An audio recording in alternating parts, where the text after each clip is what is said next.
The recording device hummed in the center of the gray table.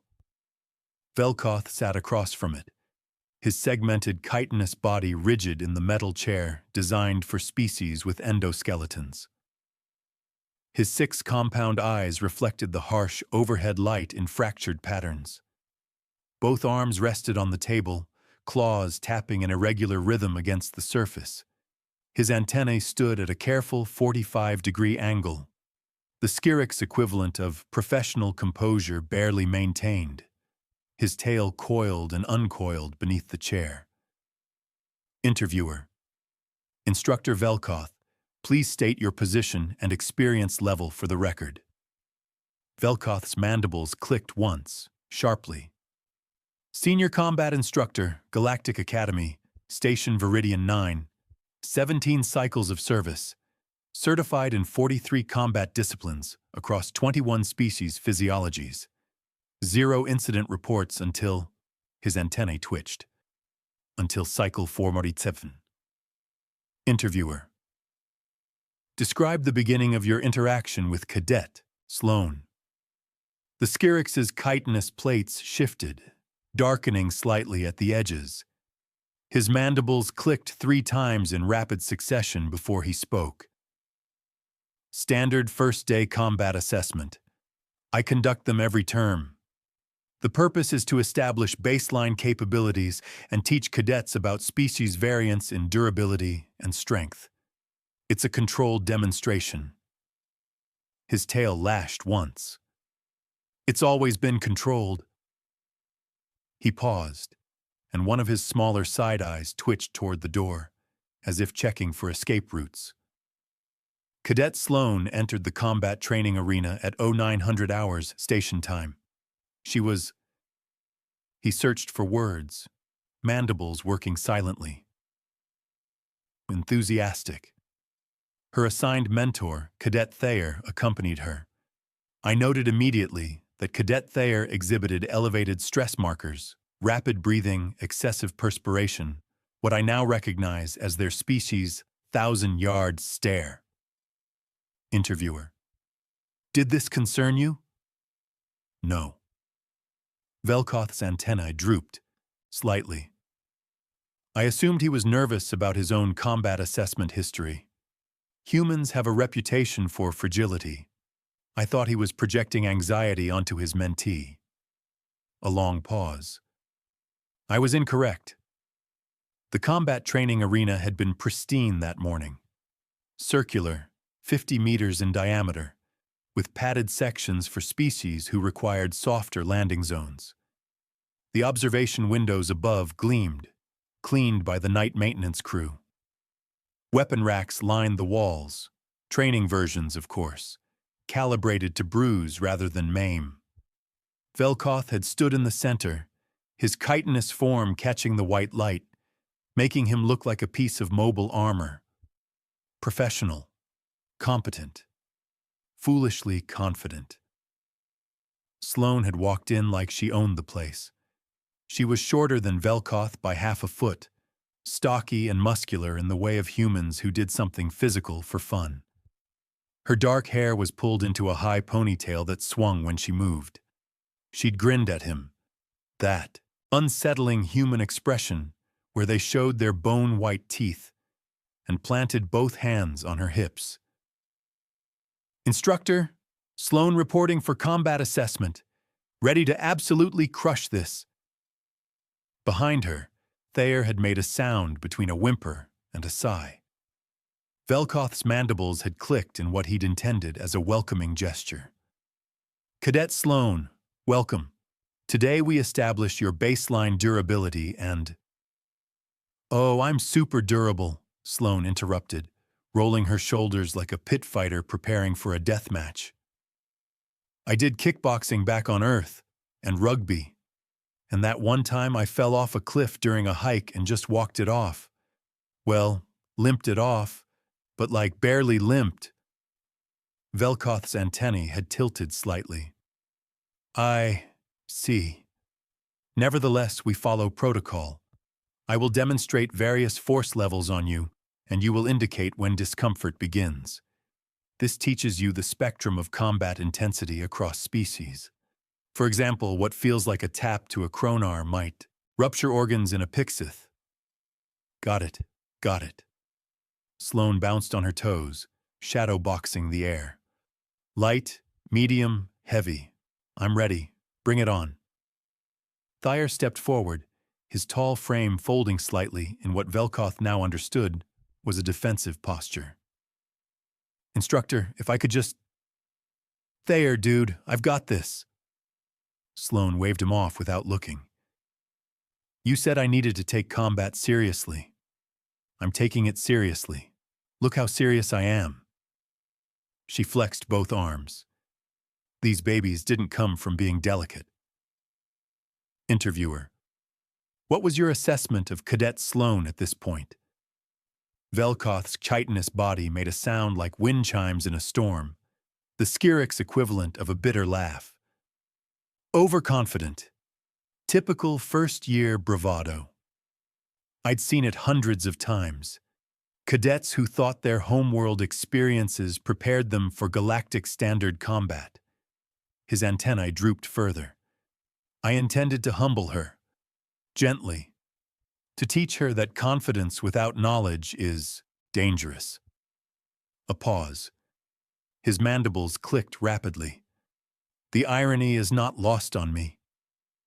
Back in the arena, Vel'koth had gestured for Sloane to stand in the center of the padded section. She'd swaggered over, still grinning. Thayer had retreated to the edge of the room, his hands pressed against his face in a gesture Vel'koth later learned was called face-palming. We begin with level 1 strikes, Vel'koth explained, circling her with his tail extended for balance. These are appropriate for species with minimal durability. Pixith, glimmerwings, some juveniles. You should feel a light tap. He'd struck her shoulder with his open palm. Calibrated force, 0.3 kilograms of pressure, enough to bruise a Pixith's wing membrane. Sloane didn't move. She looked down at her shoulder, then back at him. Was that it? Vel'koth's antennae had straightened. Yes. Did you feel it? I mean, yeah, like... She brushed at her shoulder where he'd struck. Like a mosquito landed on me. Are we doing the real demonstration soon? His mandibles clicked twice. Confusion. He'd hit her squarely. The impact had been precise. That was level 1. You should have felt... Oh, I felt it. Totally felt it. Sloane nodded enthusiastically, clearly not understanding the problem. Super light for the squishy aliens. I get it. What's level 2?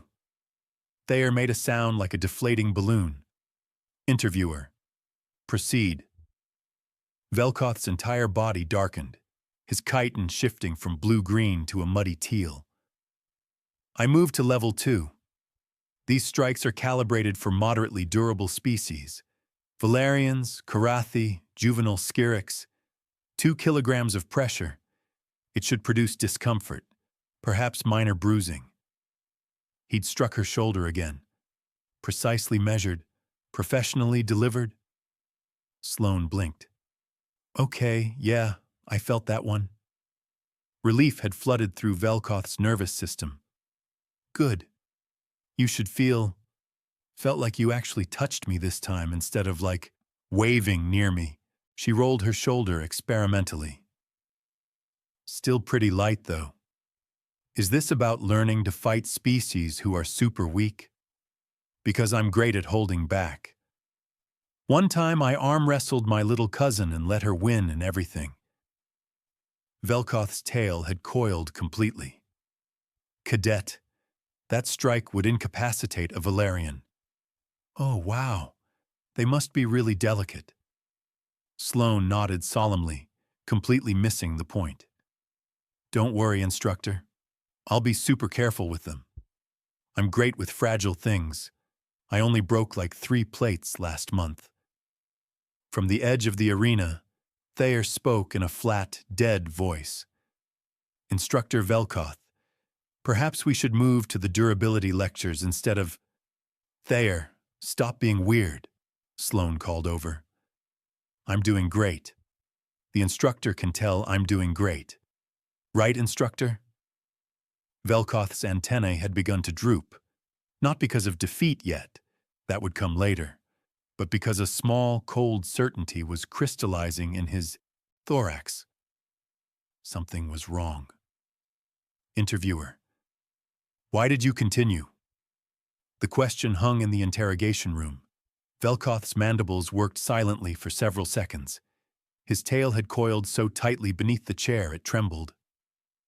Pride, he finally admitted, and disbelief. I have 17 cycles of experience. I've trained Krogans who could bench press small vehicles. I've assessed Theraxian warriors with reinforced bone plating. I thought... His antennae drooped until they nearly touched the table. I thought I understood the spectrum of durability. He paused, and his voice dropped to a chittering whisper. I didn't know about Deathworlders yet. Back in the arena, Vel'koth had made his decision. He would advance to level 3, the force level used for standard military species. Not enough to injure seriously, but enough to demonstrate genuine impact. Enough to prove a point to this overconfident human. Cadet Sloane, I'm advancing to level 3 strikes. These are appropriate for combat-capable species with military-grade durability. You will feel significant impact. Indicate immediately if... I'm ready. Sloane bounced on her toes again, grinning wider. This is awesome. I'm learning so much about alien fragility. Earth is going to be so impressed when I tell them I'm certified to fight super delicate aliens. Thayer had his face in his hands again. That's not what's happening here. Vel'koth struck her shoulder with 5 kilograms of force, a blow that would stagger a Karathi warrior in full ceremonial armor. Sloane rocked back half a step. Oh, she exclaimed brightly. Okay, yeah, now we're getting somewhere. That one I actually noticed. Vel'koth's antennae shot straight up. You noticed it? Yeah, like a firm push. Good demonstration. She rubbed her shoulder with her other hand, rotating it experimentally. So that's what military-level hits feel like. Honestly thought they'd be harder. But this is educational. I'm definitely learning. What's next? Is there a level 4? Every one of Vel'koth's 6 eyes focused on the human. His mandibles had stopped clicking entirely. His tail had frozen mid-coil. Thayer spoke from the edge of the arena, his voice carrying the weight of prophetic doom. Instructor, please. I'm begging you. Look at the flags on her file. Look at her homeworld classification. Look at literally any of the warnings I tried to attach to her enrollment. Thayer, stop being such a worrier, Sloane laughed. I'm fine. Better than fine. I'm crushing this assessment. She turned back to Vel'koth, hands on hips, supremely confident. So what's next, instructor? Should I demonstrate my durability some other way? I could fall down, or you could hit me harder if you want to skip to advanced levels. I can take it. The worst part, Vel'koth would later reflect, was that she absolutely meant it as helpful. She thought she was being a good student. Interviewer. What did you do next? Vel'koth's chitin had darkened to nearly black in the interrogation room. His mandibles clicked out a rhythm that sounded like a funeral dirge. I made, he said slowly, a critical error in judgment. His antennae lifted slightly, as if to defend the memory of his past self. I decided to prove a point, to show this overconfident human cadet that the galaxy was more dangerous than her Deathworld, though I didn't know that term yet, had prepared her for. I decided to use Level 5 Force. Interviewer. Level 5 is reserved for armored species, Krogans, Thoraxians, combat exoskeletons. Vel'koth's voice had gone hollow. 10 kilograms of strike force, enough to crack Skirrik's chitin, enough to dent light armor plating. He paused. I told myself it would teach her respect. Interviewer. And I struck her shoulder with everything I'd learned in 17 cycles of combat training. The arena had gone quiet. Even the ambient hum of the stations, life support seemed to pause. Thayer had made a sound like a dying animal. Sloane had rocked back a full step this time. Her ponytail had swung. She'd blinked twice, and then she'd grinned even wider. Okay, now that's what I'm talking about. She rotated her shoulder, completely mobile, completely undamaged. That felt like something. Good hit, instructor. You've got some power behind those arms. She paused, then added with devastating sincerity, so when do I get to try? Vel'koth's antennae had slowly drooped until they hung limply against his head. His mandibles had stopped clicking. His tail had gone completely still. In the silence, Thayer's voice carried across the arena with the resigned quality of someone who had tried to prevent a disaster and failed. I tried to warn you. Interviewer. What happened next? Vel'koth looked directly into the recording device with all 6 compound eyes. His chitin was so dark it looked almost purple. His mandibles clicked once, very softly. She asked if it was her turn to demonstrate. Interviewer. And you said? A long pause. Yes. The recording device captured the sound of Vel'koth's antennae hitting the table with a soft thump of defeat. Interviewer. Walk us through Cadet Sloane's demonstration. Vel'koth's mandibles clicked in a pattern that might have been laughter if it didn't sound so much like breaking glass. His tail had coiled so tightly around the chair leg it creaked.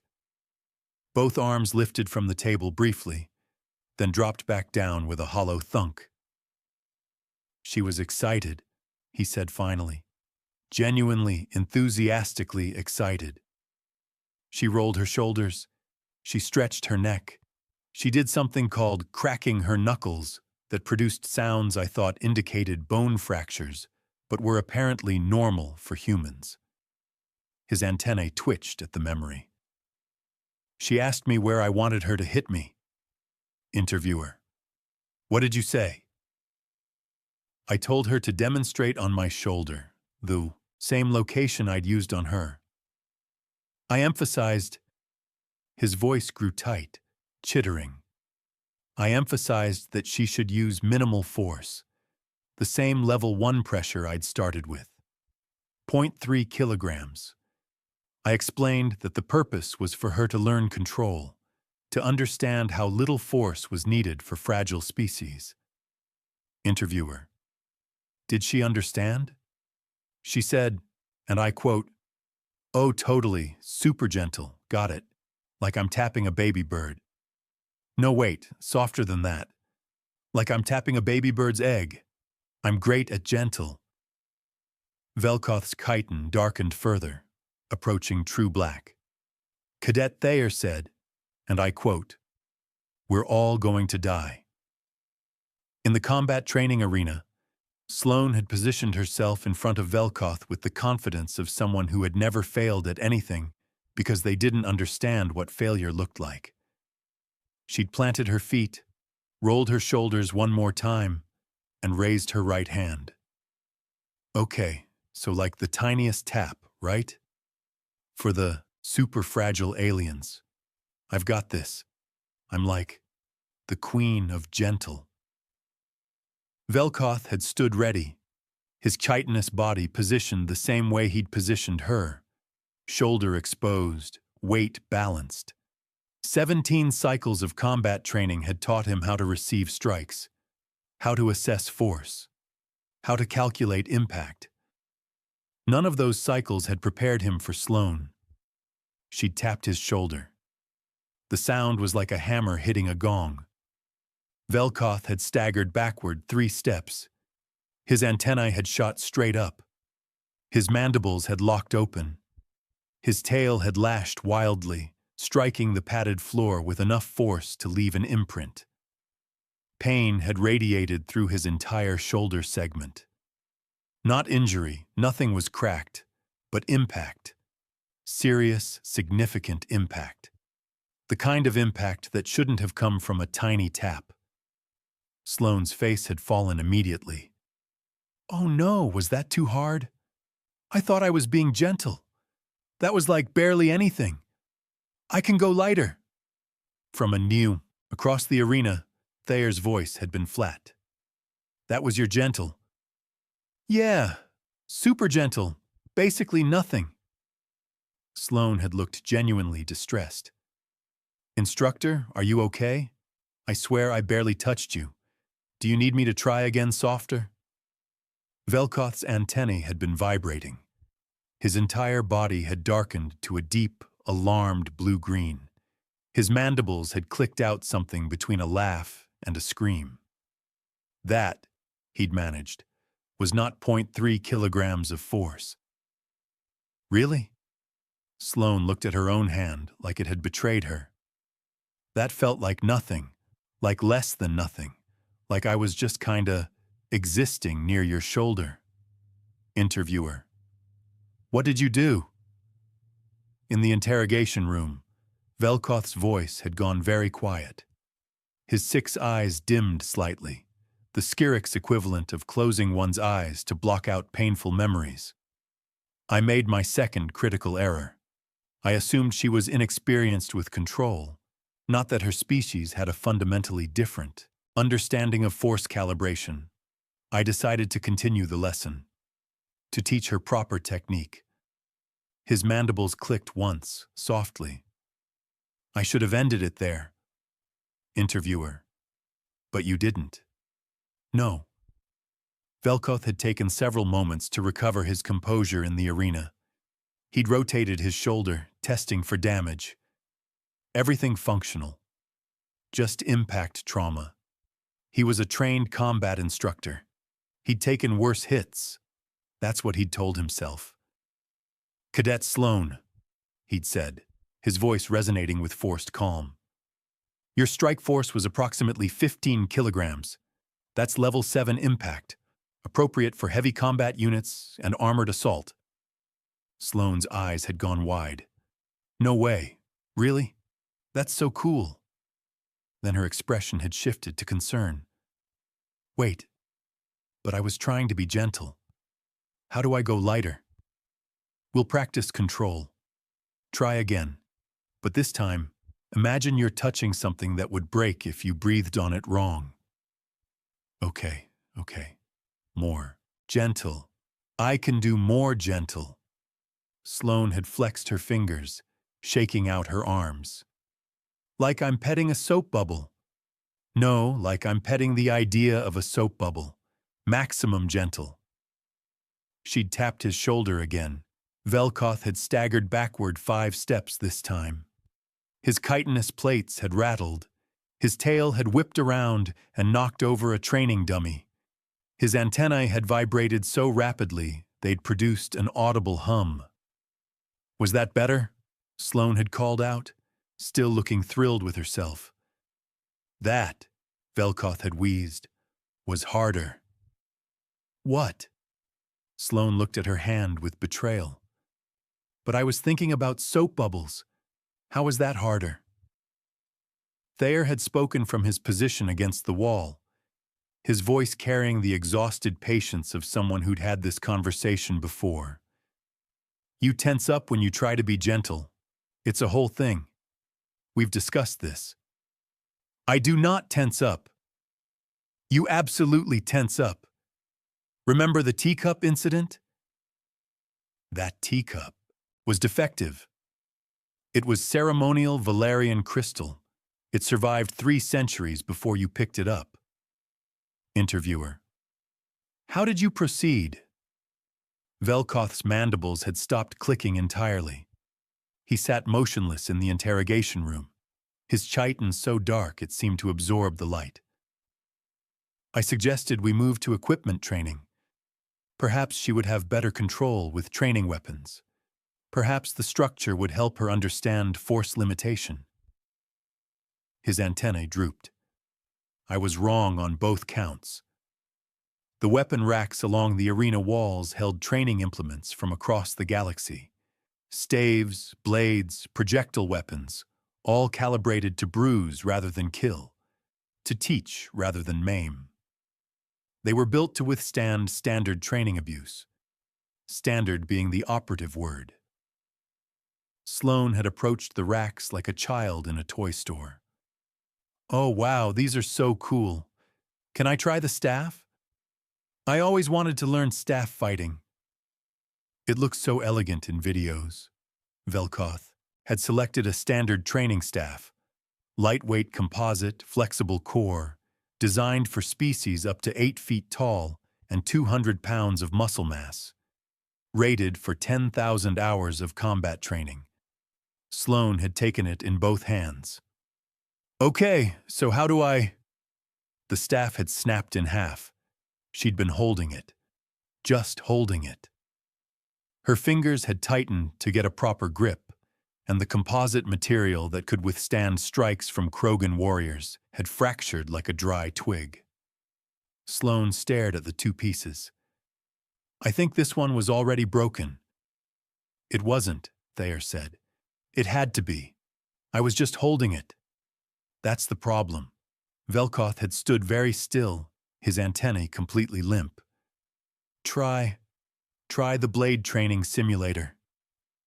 The blade simulator was better, partially because it was solid metal rather than composite, but mostly because Sloane's grip had been loose enough that she'd only dented the handle instead of breaking it entirely. She'd swung it, experimentally. The practice dummy she'd targeted, designed to absorb level 10 impacts, had exploded. Padding everywhere. The support structure had bent at a 45-degree angle. One of the dummy's arms had sailed across the arena and struck the observation window with enough force to crack it. Sloane had frozen, blade extended, eyes wide. Is that supposed to happen?" "No," Vel'koth had whispered. His mandibles had clicked out a rhythm that sounded like prayers in old Skyrix. "That is not supposed to happen." "But I barely swung. That was like baby swing force." Thayer had his face in his hands. "Your baby swing broke a combat dummy." "Well, maybe they should make stronger dummies." Sloane had looked defensive now, still holding the dented blade. "This is a combat academy. Shouldn't the equipment be able to handle combat?" Interviewer: "At what point did you consider stopping the assessment?" Vel'koth's voice was hollow. "When she asked to try hand-to-hand, sparring." Interviewer: "But you agreed." She seemed so proud of her progress. She said she was really getting the hang of control. She said sparring would prove she could be gentle in a practical scenario. He paused. "I thought if I could survive 17 cycles of training Krogans, I could handle one overconfident human." His antennae lifted slightly, trembling. "I was very, very wrong." The sparring session had lasted 45 seconds. Sloane had opened with what she called a soft jab, a testing strike meant to gauge distance and reaction time. It had connected with Vel'koth's raised forearm, and he'd felt his chitinous plating crack. Not break, not shatter, but crack. The sound had been audible across the arena. He'd backed up immediately. "Cadet, that force was too hard again?" Sloane had looked devastated. "But that was so gentle. That was like the gentlest I've ever been. How do I go softer?" "You don't." Vel'koth's voice had cracked into a chittering screech. "You can't! Your minimum force output exceeds the maximum durability of 70% of galactic species. Sloane had blinked. Is that good? No. She'd taken a step forward, hands raised in a placating gesture. Okay, I can work on it. Let's just try. Her step forward had been too enthusiastic. Her foot had come down on the padded section with enough force to compress it completely. The rebound had made her stumble. She'd windmilled her arms for balance, struck a weapon rack with her elbow, and sent 17 training weapons clattering across the arena floor. One of them had bounced and struck Vel'koth in the thorax. He'd gone down. Not unconscious, not seriously injured, just down, lying on his back on the padded floor, all 6 eyes staring at the ceiling, his antennae completely limp, his tail stretched out in surrender. Sloane had rushed over. "Oh my God, Instructor! Are you okay? I'm so sorry. Let me help you up." "Don't touch me," Vel'koth had screamed. Interviewer: How did the assessment conclude? Vel'koth's mandibles clicked weakly. Cadet Thayer dragged her away from me while she apologized. She was very concerned, very apologetic. She offered to carry me to the medical bay. I threatened to fail her entire cohort if she came within 3 meters of me. He paused. Then I filed her assessment paperwork from the floor. Interviewer: What rating did you give her? Advanced combat certification with honors, immediate clearance for all combat courses, full authorization for weapon training. His voice dropped to a whisper. And a permanent flag on her file that reads, "Do not engage in physical demonstration under any circumstances." Interviewer: You passed her. I passed her so she would never be in my class again. Vel'koth's chitin had gone completely black. It's the only logical decision. If I failed her, she'd have to retake the course. If she retook the course, I'd have to teach her again. Antennae trembled.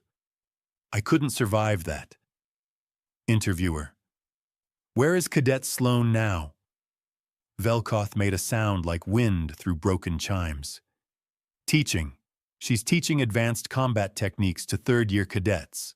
Her course is called Gentle Restraint Tactics for Fragile Species. Interviewer: And how is that going? The medical bay requisitioned 4 times their normal supply budget. The equipment replacement forms require their own administrative assistant. Station engineering has been reinforcing the training facilities. He paused. Her students love her. They say she's incredibly patient and encouraging. Interviewer: And you? I transferred to administration. I now evaluate combat curriculum from behind a desk. I have not set foot in a training arena in 3 cycles. His mandibles clicked softly. I sleep better now. Mostly. Interviewer: Is there anything else you'd like to add to this report? Vel'koth lifted his head, all 6 eyes focusing on the recording device. His antennae raised slightly, not to full alert, but enough to show he had one more thing to say. His mandibles clicked out a slow, deliberate rhythm. When the next human enrolls, read their homeworld classification file. All of it, especially the parts that seem exaggerated. They're not exaggerated. His voice dropped. And if a human ever says they'll be gentle, run. Just run. Don't question it. Don't try to teach them. Run and file the paperwork from a safe distance. Interviewer: Anything else? Vel'koth's tail coiled tightly. Yes. I'd like my 17-cycle safety record reinstated. Technically, I wasn't injured by Cadet Sloane. I was injured by a training weapon that she accidentally launched. There's a distinction. Interviewer: Your record will remain as is. The weapon only moved because of her. Vel'koth's antennae drooped until they touched the table. Worth a try. he muttered. The recording device hummed for a few more seconds, capturing the sound of a Skirix instructor who'd learned the hard way that the galaxy was bigger, stranger, and significantly more durable than he'd ever imagined. Then it clicked off. In the silence that followed, Vel'koth's mandibles clicked one final thought. Deathworlders.